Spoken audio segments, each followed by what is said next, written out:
Which country has the most lakes in the world? Canada.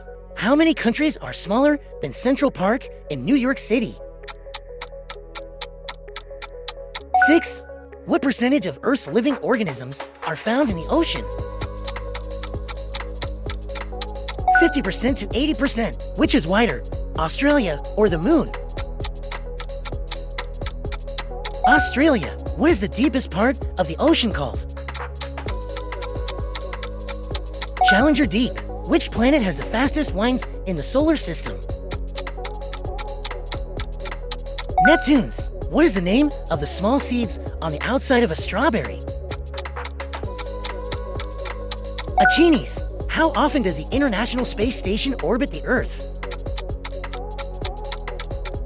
Every 90 minutes.